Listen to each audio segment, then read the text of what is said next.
YCP హయాంలో జరిగిన మద్యం కుంభకోణంలో కోట్లు కొల్లగొట్టినట్లు అభియోగాలు ఎదుర్కొంటున్న జగన్ పీఏ కె నాగేశ్వర్ రెడ్డికి బినామీలు ఉన్నట్లు సిట్ గుర్తించింది. వైసీపీ రాష్ట్ర అధికార ప్రతినిధి పుత్తా శివశంకర్ రెడ్డి ఆ బినామీల్లో ఒకరని విచారణలో వెల్లడైంది. 2019-24 మధ్య శివశంకర్ రెడ్డి అతని కుటుంబీకుల పేరిట కేఎన్ఆర్ స్థిరాస్తులు కొన్నట్లు, పెట్టుబడులు పెట్టినట్లు నిర్ధారణ అయింది. ఈ బినామీ ఆస్తుల గుట్టు రాబట్టేందుకు తాడేపల్లిలోని శివశంకర్ రెడ్డి నివాసంలో సిట్ అధికారులు సోదాలు నిర్వహించారు. నేడు విచారణకు రావాలని నోటీసులు ఇచ్చారు.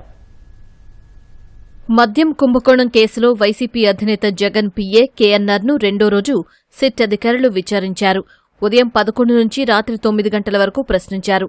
ఇదే సమయంలో కేఎన్ఆర్ ఇంటితో పాటు ఆయన భాగస్వామిగా ఉన్న కార్ల షోరూంలో సిట్ అధికారులు తనిఖీలు చేశారు. విజయవాడ శివారు రామవరప్పాడులోని లక్కీ హుందై షోరూంలో 2 నుంచి 3 కోట్ల రూపాయలు పెట్టుబడి పెట్టి ఏకంగా 50% వాటాను కేఎన్ఆర్ తీసుకున్నట్లు సిట్ దర్యాప్తులో గుర్తించారు. ఆ షోరూంలో 2 కోట్ల నుంచి 3 కోట్ల రూపాయల పెట్టుబడితో 50% వాటా సాధ్యం కాదని, అలాంటప్పుడు అంత తక్కువ పెట్టుబడితో సగం వాటా ఎలా వచ్చిందో ఆరా తీశారు. కొద్ది మొత్తం వైట్లో పెట్టి భారీ మొత్తం బ్లాక్ రూపంలో చెల్లించారా, లేదా సెటిల్మెంట్కు పాల్పడి అందులో వాటా కాజేశారా అనే కోణంలో సిట్ అధికారులు సోదాలు చేశారు.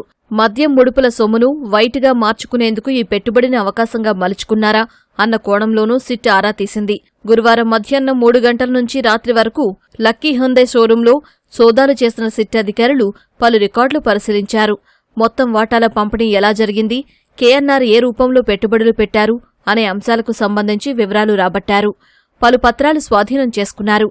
లక్కీ హుందై షోరూం యజమాని ఉస్మాన్ సందీప్కు నోటీసులు జారీ చేసి నేడు విచారణకు హాజరు కావాలని ఆదేశించారు.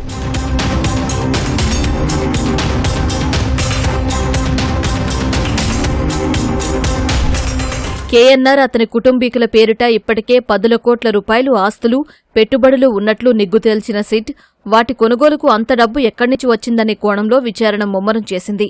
అందులో భాగంగా వరుసగా రెండో రోజైన గురువారము సిట్ అధికారులు కేఎన్ఆర్ను ప్రశ్నించారు. ఉదయం 11 నుంచి రాత్రి 9 వరకు దాదాపు 10 గంటల పాటు ఆయన్ను విచారించారు.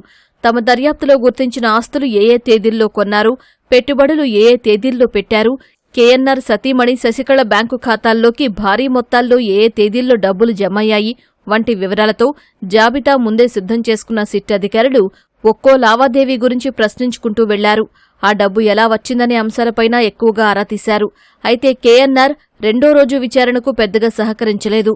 తన కుటుంబీకులు వ్యాపారాల ద్వారా సంపాదించుకున్న సొమ్ము అని బుకాయించినట్లు సమాచారం.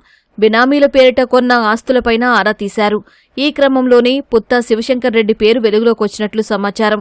ఈ నేపథ్యంలోనే శివశంకర్ రెడ్డి నివాసంలో తనిఖీలు నిర్వహించడంతో పాటు అతనికి నోటీసులిచ్చి నేడు విచారణకు రమ్మని ఆదేశించారు. అంతకుముందు మాచవరం పోలీస్ స్టేషన్ పరిధిలోని కేఎన్ఆర్ నివాసంలోనూ సిట్ బృందాలు తనిఖీలు చేసి పలు పత్రాలు స్వాధీనం చేసుకున్నారు. తిరుపతి జిల్లా ఒల్లూరు, దర్శి తదితర ప్రాంతాల్లో కేఎన్ఆర్ కొన్న ఆస్తులకు సంబంధించి సిట్ అధికారులు వివరాలు రాబడుతున్నారు. సోమవారం మరోసారి విచారణకు రావాలని కేఎన్ఆర్ను ఆదేశించారు.